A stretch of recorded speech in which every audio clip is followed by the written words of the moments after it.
E agora, cara, falar sobre seleção brasileira e Copa do Mundo, velho. Porque você é um fanático por Copa do Mundo. Eu queria que você contasse um pouco da sua trajetória, as Copas que você foi. E da onde surgiu isso, desse seu fascínio pelo, não só pela seleção, mas pelo evento em si. Porque pelo que eu te conheço, você gosta do ambiente Copa do Mundo. Sim, eu adoro Copa, cara. Começou com meu pai, que em 1994 eu tinha 15 anos. Ele me levou para a Copa dos Estados Unidos para ver a seleção que não ganhava desde 70, né? Eram 24 anos. Até então era o maior hiato, né? E a gente foi lá sem esperança nenhuma, né? Foi lá para aproveitar e tal, foi legal pra caramba, viajamos lá dentro e tal. Que a Copa é assim, você compra quando você é torcedor para seguir o seu time. E se o seu time é eliminado, você tem duas opções, ou você volta para casa ou você segue outro time. Tá. Né? Tem essas duas opções. Até hoje é assim? Não sei se hoje é assim, hoje acho que não, mas que legal. Naquela Copa foi assim. E na outra também, em 98. E a gente ia seguindo o Brasil e as seleções que iam sendo eliminadas iam se juntando a gente. Inclusive a Argentina se uniu a gente. Ô, louco! Quando o Brasil... Que isso?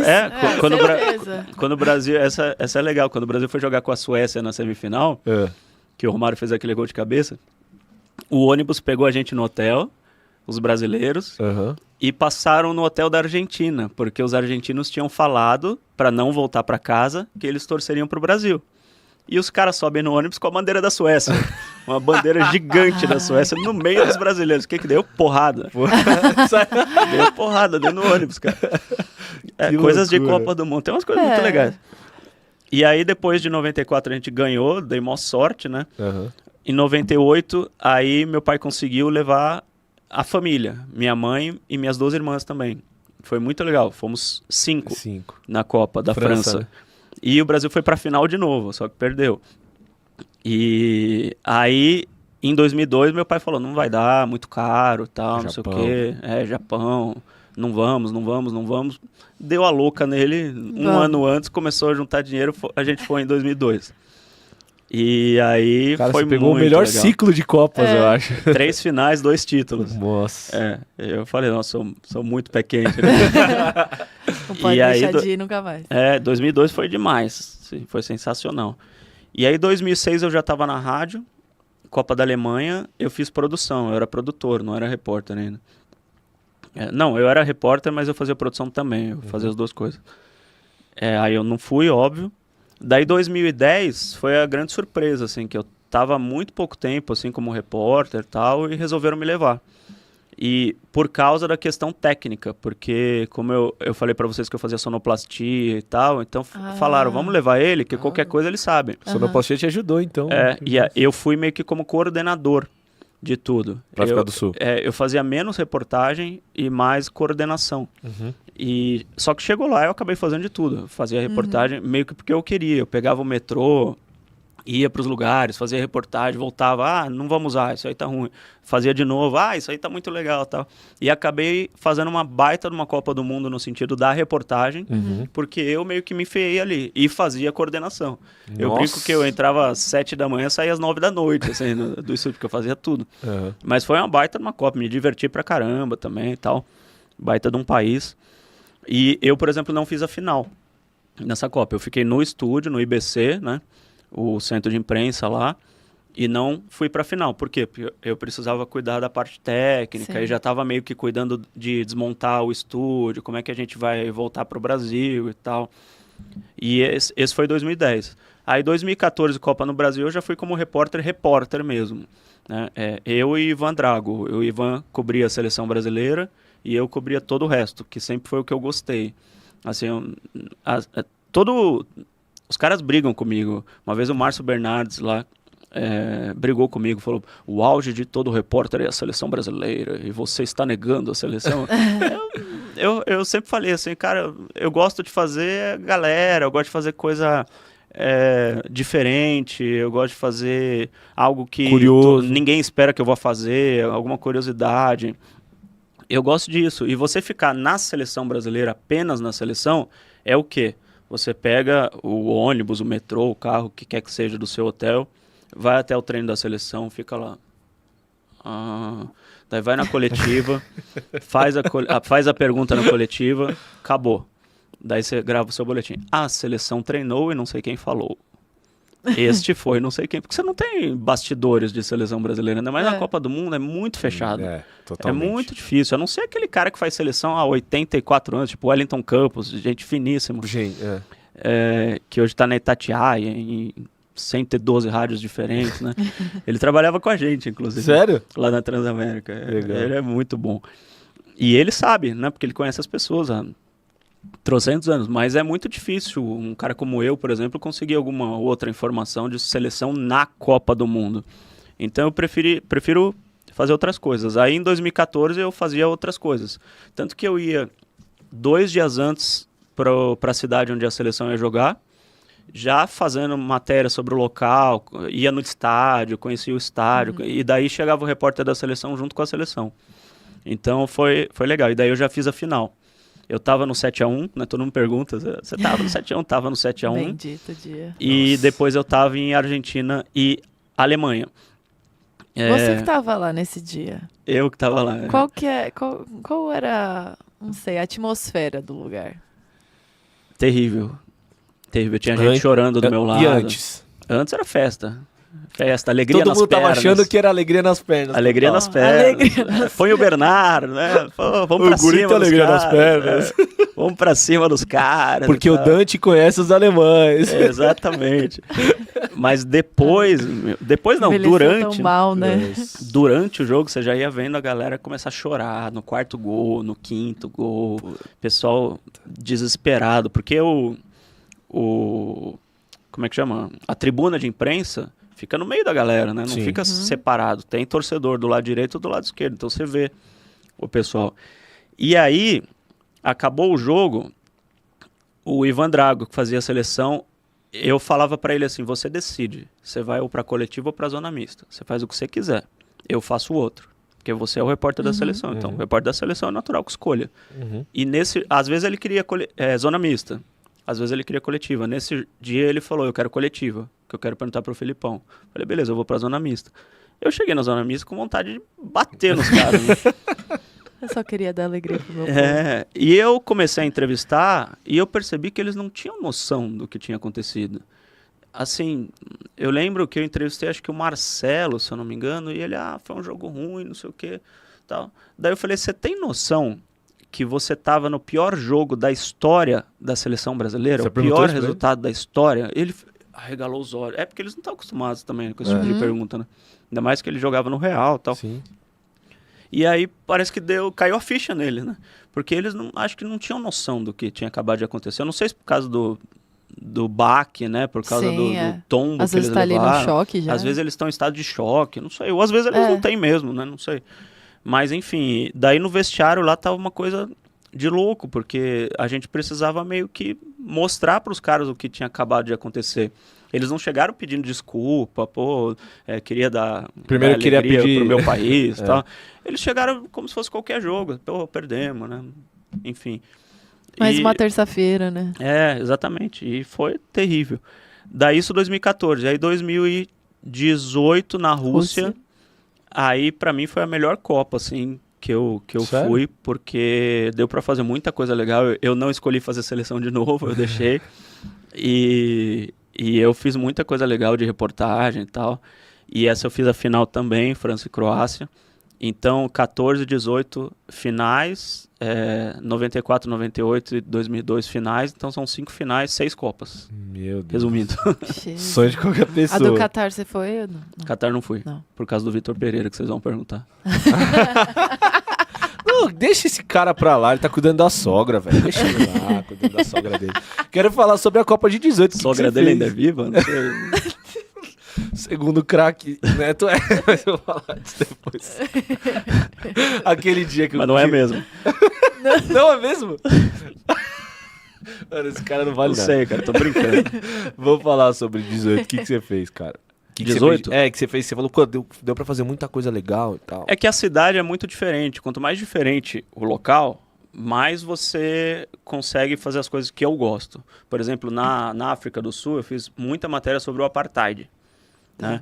Eu entrevistei pessoas, eu fui ao museu do Apartheid, ao museu do Nelson Mandela. Então, eu consigo fazer coisas assim fora da Copa. Tá. É que você traz um pouco de sociedade, né, para dentro do esporte. Exato, porque tem a ver, né? As Sim, coisas se misturam. Então, na África do Sul, eu consegui fazer algumas matérias bacanas nesse aspecto. E na Rússia, tinha cotidiano, tinha os russos e as russas, tinha moeda, tinha o país, Vodka. tinha comunismo, né, o fim da União Soviética. Eu lembro que eu fui no cemitério que estava o Boris Yeltsin sepultado, eu invento umas coisas. Eu fui num cemitério de estátuas. Esse aí só fui eu, cara. Esse aí Cemitério de estátuas? Foi. Nenhum repórter foi. Era um lugar, não era um cemitério, era um lugar, tipo um parque, em que no fim do comunismo eles tiraram todas as estátuas de Lenin, Stalin, Trotsky, sei lá o quê, e colocaram lá, jogaram no mesmo lugar. Então, tipo, você ia no lugar, tinha estátua. Era muito legal o lugar, assim. Que da hora, Era muito bacana. E a galera passando para ir trabalhar por cima da estátua do Marx e voltando, não sei o quê. E era muito legal. Então, mais por esse negócio de ser um país muito diferente, acho que deu para fazer umas matérias bacanas, assim. Eu tô falando mais pela cultura do que pelo futebol. Sim. E no futebol, toda a Copa do Mundo é muito rica, né? Você vai lá, né? Vou, sei lá, no treino da Argentina, vou no treino de não sei o quê, porque geralmente eu faço o adversário do Brasil. Nessa Copa eu fiz também. Então, a seleção vai jogar contra, tipo, a Croácia, por exemplo. Eu fiz o treino da Croácia. É muito mais legal do que fazer o treino do Brasil, na minha opinião. Não tô falando torcedor, não fique bravo comigo. Não tô falando que eu não gosto da seleção. Tô falando como trabalho. Porque é um ambiente que você não está acostumado. Não é comum você ver o Modric ali treinando. Entendeu? E eu gosto de fazer coisas que eu não estou acostumado. Eu gosto de fazer coisa nova, né? Porque eu conhecendo algo novo, o cara que tá me ouvindo vai conhecer algo novo também, né? Entendi. Então, eu acho muito bacana.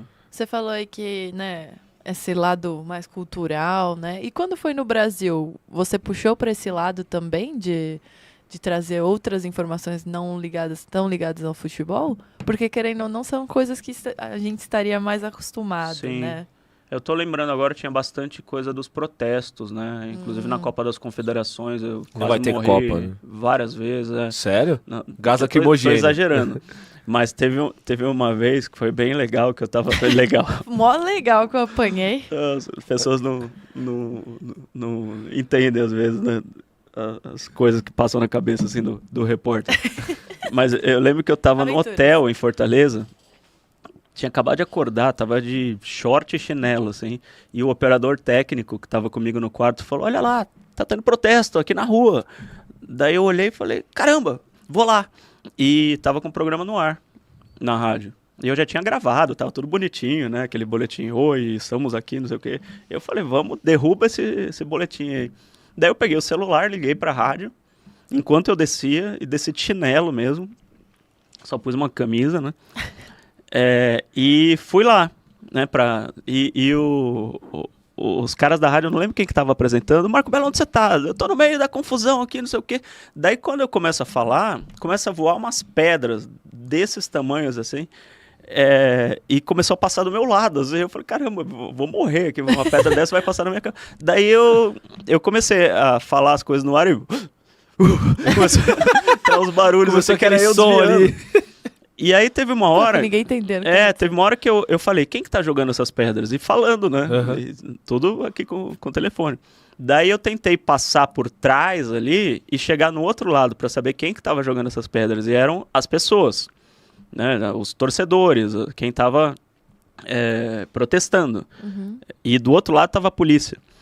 E eu cheguei falando assim, do lado das pessoas ali, porque estavam tacando pedra gigante, não sei o quê, estavam quebrando os carros dos caras. Você tá louco, meu, de falar isso da gente? Os caras começaram a te grudar. Você tá no ar, você esquece, né, meu? E aí, numa hora eu tava lá meio que no meio dos protestantes e da polícia. Eu não sabia pra que lado que eu ia, pra onde que eu tava mais seguro, né? Cara, que aleatório. Eu lembrei disso agora, foi interessante. Mas eu consegui entrar no ar, não morri e tal, não levei pedrada. Não foi atingido. Mas, assim, é um negócio que eu acho que é muito jornalismo, assim, né? Isso é jornalismo de verdade. Eu lembro que quando eu entrei na rádio, tinha no site da rádio, assim, o que você quer... O que você queria fazer da vida quando você não era jornalista esportivo? E eu escrevi jornalista de guerra, alguma coisa assim. Correspondente. Correspondente de guerra, porque eu acho... A adrenalina, assim, acho muito legal. Eu sou aquele cara que tá tendo briga no estádio, eu vou pra briga. Assim. Todo mundo tá fugindo pra cá, eu tô indo pra lá. Aconteceu algumas vezes já. E na Rússia, como é que foi a questão da locomoção? Porque a próxima Copa também vão ser em 3 lugares diferentes e tal, a galera reclamando. O que no Catar não foi o caso, né? Que dava pra você ir de metrô em todos os estádios. Como é que foi isso? Você ficava muito tempo em avião, em aeroporto ou não? Lá em Moscou era muito fácil porque o metrô lá é muito bom. Você vai para qualquer lugar. E a Copa na Rússia, ela aconteceu na Europa, né? Foi uma Copa ocidental. Não foi aquela parte. A cidade mais ao oriente foi São Petersburgo, que também é pertinho, 2 horas de avião, alguma coisa assim. Então, foi uma Copa, apesar de você pensar a Rússia é gigante e tal, mas a Copa foi feita para ser ali pertinho da Europa. Entendi. Então foi tranquilo. Né? Foi de boa. Tá. E essa Copa do Catar, eu queria saber o que você achou. Já foi o segundo, entre aspas, fracasso do Tite, né? Eu não digo dessa forma, porque eu acho que o Tite fez um bom trabalho nas eliminatórias. Mas foi uma Copa meio complicada. Eu acho que o Brasil perdeu de uma forma, entre aspas, displicente. Faltou malícia ali, depois que o Neymar fez o gol. O que você sentiu dessa Copa? E, o Brasil já bateu o recorde de tempo sem ganhar uma nova Copa, né? Não sei se a gente é mais o país do futebol. Escancarou muita coisa do futebol brasileiro, né? Do que pode estar errado. Talvez a próxima Copa seja a última do Neymar. Queria que você falasse um pouco sobre esse resumão de que foi 2022 para você. Primeiro eu falei 2018 Croácia, não 2018 Bélgica, 2022 Croácia. Isso, eu troquei. Cara, especificamente naquele jogo contra a Croácia, faltou concentração, né?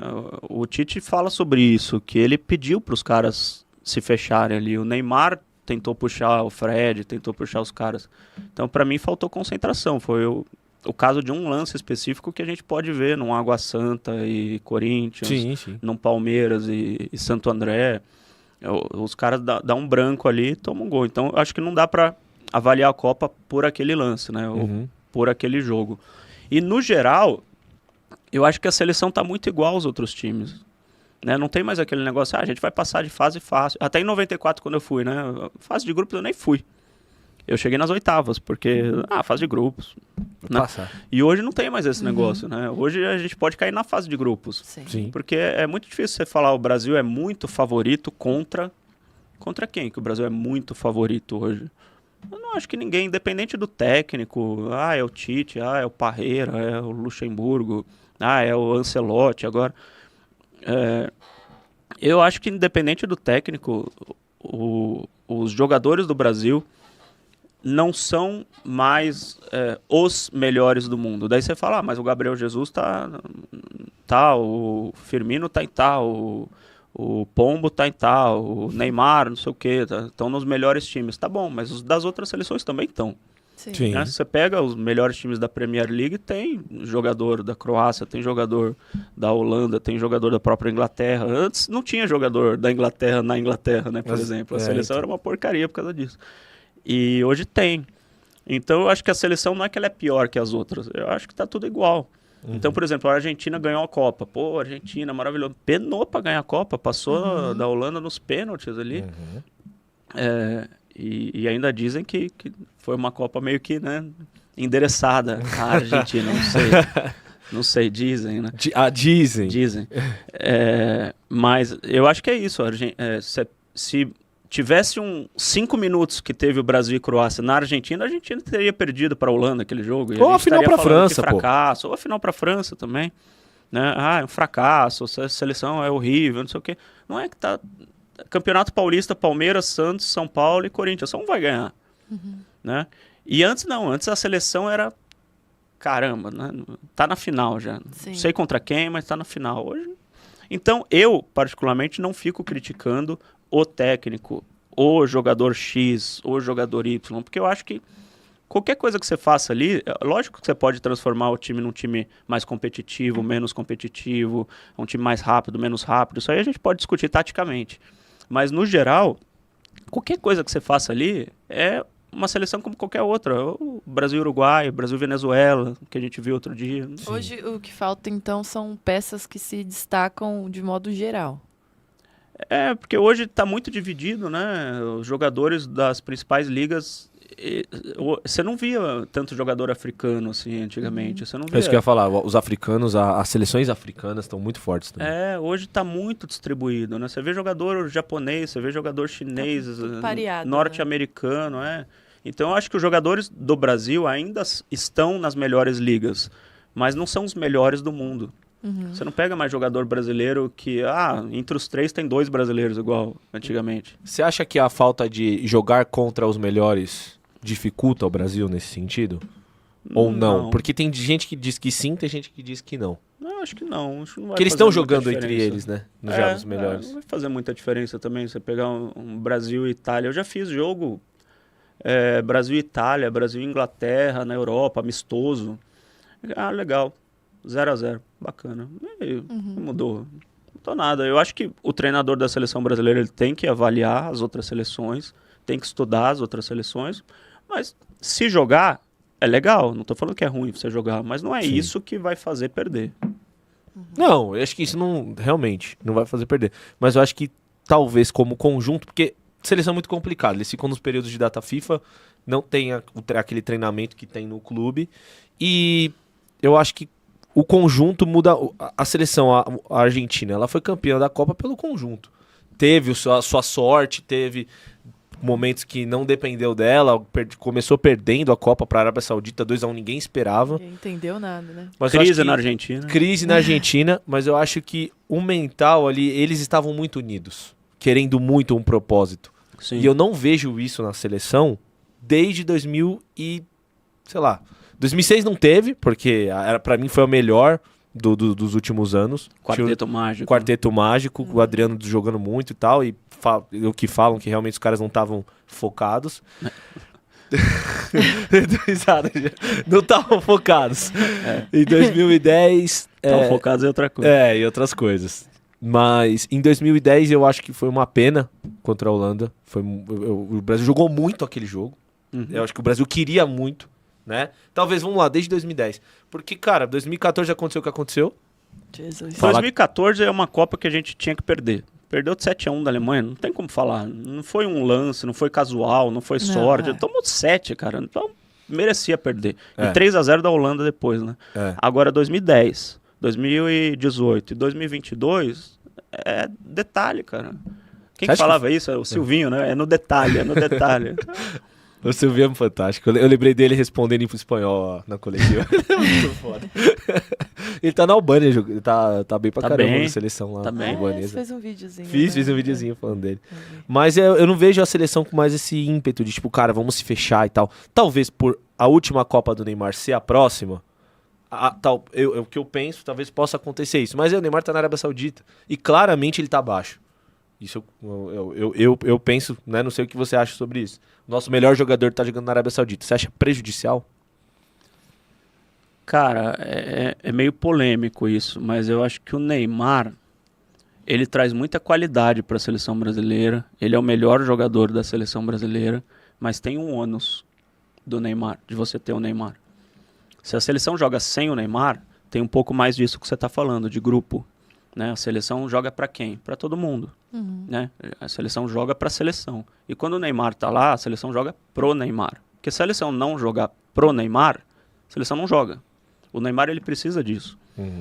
Ele é a 10. Seria uma dependência mais da figura? Ou de tudo. Ele é amigão da galera, todo mundo respeita mais ele. Ele é o cara que quer a bola todo lance. E quando ele recebe, ele vai pro gol. Então, é tudo. É uma mistura de tudo. Então, tem muita gente que fica brava comigo, que fala que eu fico pagando pau pra Argentina, pro Uruguai, essas coisas. Mas eu acho que nesses países há um amor pela seleção maior do que no Brasil. Eu lembro de uma entrevista que eu vi no começo de 2022 do Cavani. Uma entrevista pra ESPN, se eu não me engano. E tava aquele negócio de o Cavani vai voltar pra América do Sul, o Cavani vai pro Corinthians, o Cavani vai pra não sei onde, o Boca e não sei o quê. Já tinha o Boca querendo ele. E o Cavani respondeu assim, eu achei muito legal a resposta. Eu vou para um time que me deixe preparado para a Copa. Não interessa qual time eu vou. É um time que tenha um campeonato, né, que tenha um campeonato forte, que tenha a parte física boa para eu me adequar, para eu estar bem na Copa. Ou seja, o cara pensou no começo do ano em qualquer time, não importava o time, para ele estar bem na Copa, porque ele queria defender o Uruguai na Copa do Mundo. Pergunta se algum jogador brasileiro faz isso ou pensa nisso. Eu acho muito difícil que tenha. Acho muito difícil. Então isso acho que tem essa questão que você falou da Argentina na última Copa ter se unido em torno do treinador que era auxiliar, virou treinador e tal.